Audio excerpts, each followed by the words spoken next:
ओम नमः शिवाय मित्रों, स्वागत है आपका हमारे यूट्यूब चैनल पंडित मोहित पांडे ज्योतिष सचार में।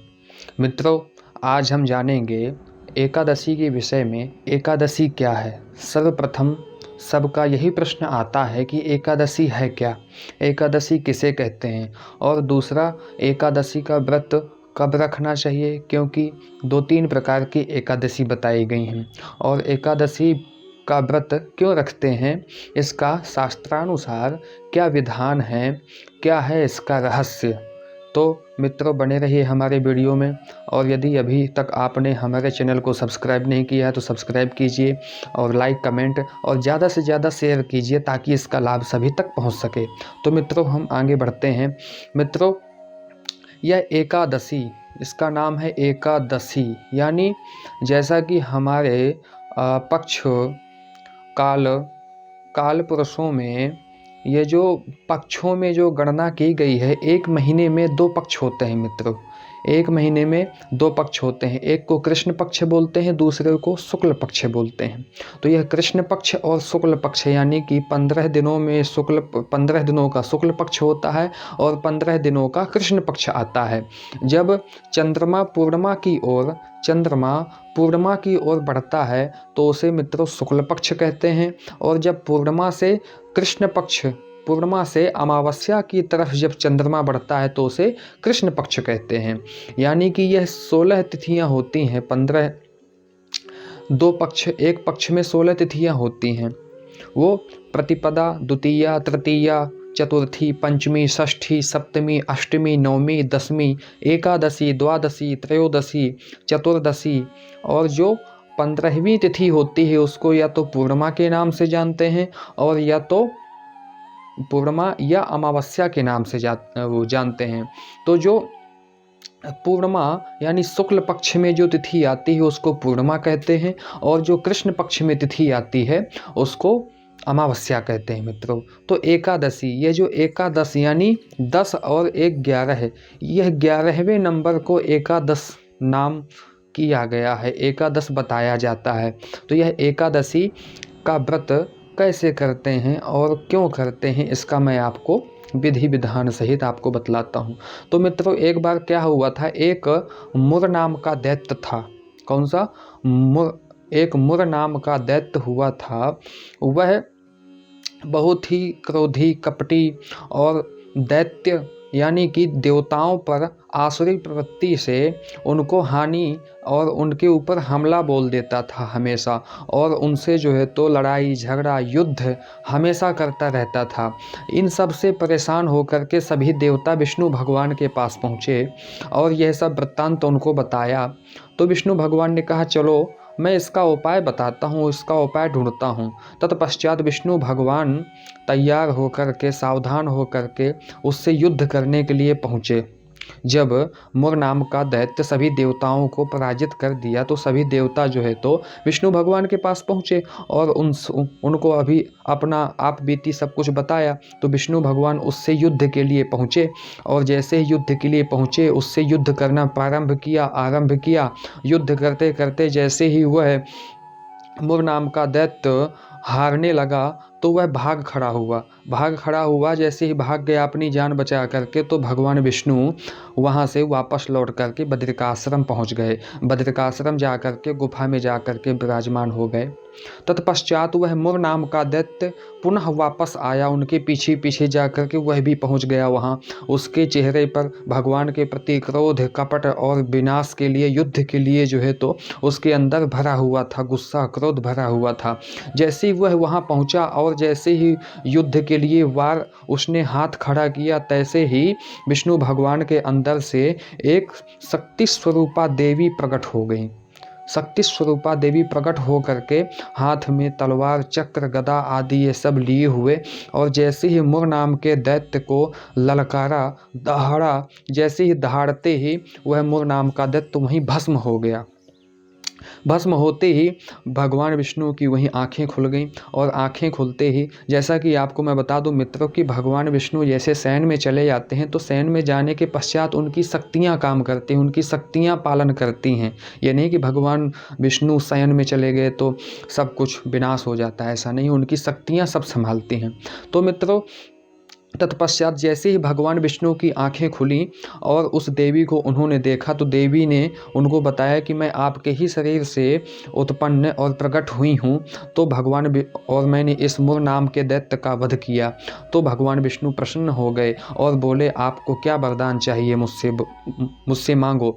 तो देवी ने कहा, हे भगवान, मुझको यही वरदान चाहिए कि मुझसे जितना हो सके भगवत भक्तों का कल्याण हो सके, मुझसे भगवत भक्तों का कल्याण। और मित्रों, वह दिन एकादशी यानी 11वां दिन था, पक्ष का वह दिन 11वां दिन था, इसलिए उस देवी का नाम उस दिन से पड़ गया एकादशी।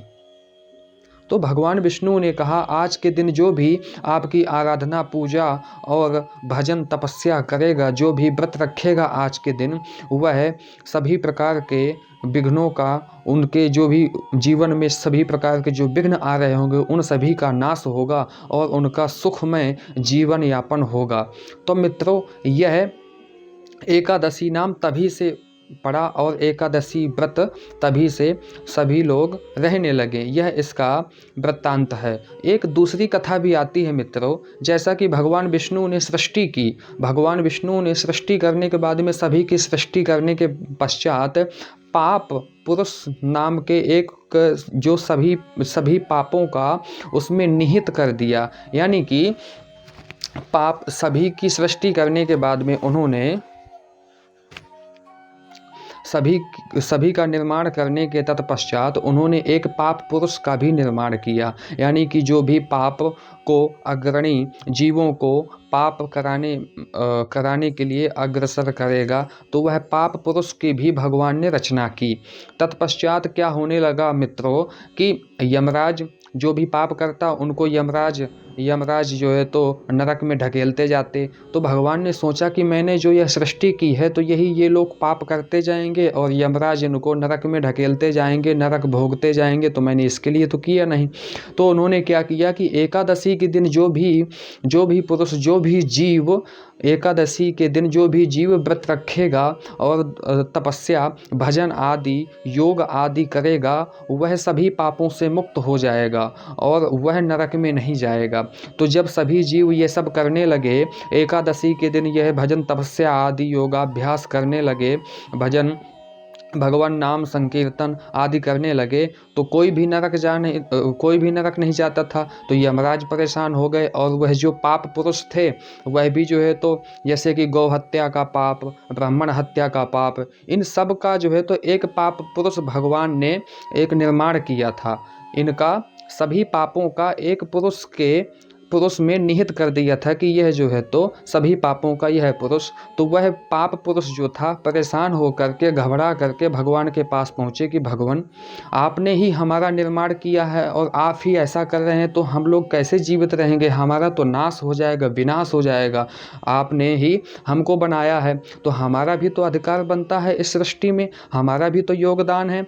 तो भगवान ने कहा, चलो ठीक है। भगवान करुणामयी हैं, करुणा सागर है भगवान। तो भगवान ने करुणा स्वरूप बन करके उसको कहा कि चलो ऐसा है, देखो एकादशी के दिन यदि जो भी भजन आदि तपस्या आदि करते हैं, यदि ये सब करते रहेंगे तो तुम्हारा तो नाश हो जाएगा। तो तुम ऐसा करो कि जब ये सब करें तो तुम एकादशी के दिन अन्न, जितने भी प्रकार के अन्न होते हैं, सभी प्रकार के अन्न में तुम उस दिन प्रवेश हो जाना। तो मित्रों, वह पाप पुरुष, गौ हत्या आदि का जितने भी पाप हैं, वह पाप पुरुष एकादशी के दिन उस अन्न में निहित हो जाता है। अन्न में सभी प्रकार के पाप निहित हो जाते हैं। इसीलिए मित्रों, एकादशी के दिन जो फलाहार नहीं करता, जो अन्न का पान करता है, किसी भी प्रकार के अन्न का पान करता है, वह उन पापों का भागी बनता है मित्रों। इसलिए इस एकादशी के दिन किसी भी प्रकार का अन्न का सेवन नहीं करना चाहिए मित्रों। यह इसका वृत्तांत शास्त्रानुसार पद्म पुराणांतर्गत यह कथा है मित्रों। पद्म पुराण में यह कथा का वृत्तांत है। इसीलिए एकादशी के दिन किसी भी प्रकार का अन्न का सेवन नहीं करना चाहिए। तो मित्रों, अब मैं आपको बताता हूँ एकादशी, कौन सी एकादशी करना चाहिए और कितनी प्रकार की एकादशी होती हैं। तो मित्रों, 2 प्रकार की एकादशी होती हैं। एक तो संपूर्ण एकादशी होती है, एक विद्या एकादशी होती है। विद्या एकादशी भी कहते हैं। यह विद्या एकादशी और संपूर्ण एकादशी ऐसी है कि जो 10वीं और द्वादशी यानी 10वें दिन और 12वें दिन में एकादशी का एक अंश भी टच ना हो। टच यानी एक अंश भी उससे जुड़ा ना हो, ना तो द्वादशी में हो ना तो 10वीं में हो।